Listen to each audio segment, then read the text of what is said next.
over 200 years ago that Jonas Seaman built his simple log tavern and hung his sign. He could have never imagined the drama, the romance, and the tragedy that would occur here over the next 2 centuries, here at the Golden Lamb. Let's take a look for ourselves. Beautiful historic Lebanon is the home of Ohio's oldest working inn, the Golden Lamb. Nestled amongst the antique stores of downtown Lebanon, this state treasure continues to serve up great general American fare and 18th century hospitality. The history of this impressive inn parallels Ohio itself. In 1803, the year Ohio became a state in our very young nation, the Golden Lamb opened its doors, from a simple log cabin to later incarnations of brick. The stagecoach trade brought distinguished visitors, as well as the common Ohio traveler. In the 1860s, Warren County soldiers off to the Civil War took breakfast here before heading south. Decade after decade, live entertainment and laughter resonated within its walls, but the Golden Lamb was not without its share of tragedy. Several accidental deaths and a good ghost story will all add to the armchair historian's delight, and we certainly won't spoil them for you. After all, half the fun is in the finding. But it's the dining experience that brings in the volume. And as head chef Dennis Glosser explains, Ohio's oldest inn still relies on local products for their staple dishes.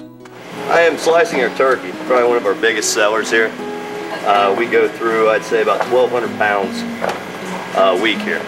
Yeah, they're grown from, we get them from Valley View Turkey Farm. It's a farm over Monroe. I think we've been buying them for about 40 years from the same individual.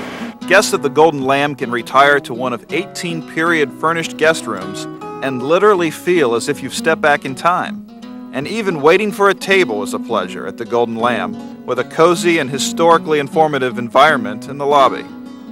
If you're a fan of Ohio history and great food, then Lebanon, Ohio and the Golden Lamb are must-visits and aptly contribute to the tapestry of our heritage.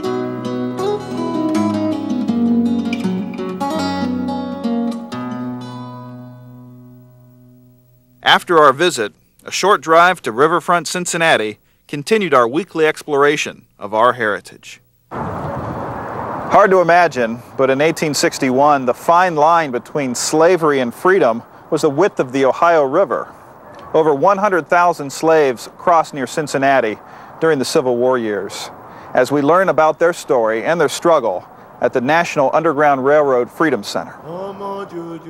With its grand opening in the summer of 2004, the Freedom Center makes an impressive statement on the banks of the Ohio River in Cincinnati. The Freedom Center is made up of 3 connecting structures named Courage, Cooperation, and Perseverance. Within this facility, numerous exhibits, theaters, and interactive experiences await, all celebrating the struggle and sacrifice of people throughout history and all over the world that labored for freedom.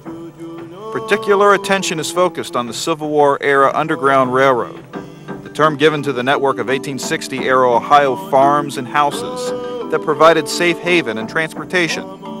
The capstone for that story is a perfectly preserved 1850s slave pen, relocated here in perfect and frightening detail, that speaks volumes from its wood and iron.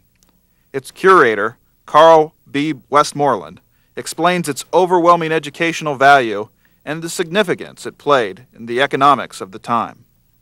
If you can survive a place like this, what I'd like to share with younger people is that you don't survive with anger, but you understand that the people who had the privilege of coming out of something like this also now have the obligation to use the physical endurance and the genius that it took to survive enslavement and places like this. And our obligation is to help build a better place for everyone.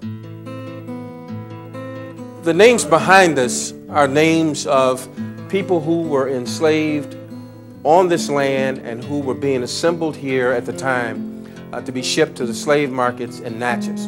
In the inventory, these people are listed right after the silver saddles and the 37 racehorses that he owned. They were property, they were inventory.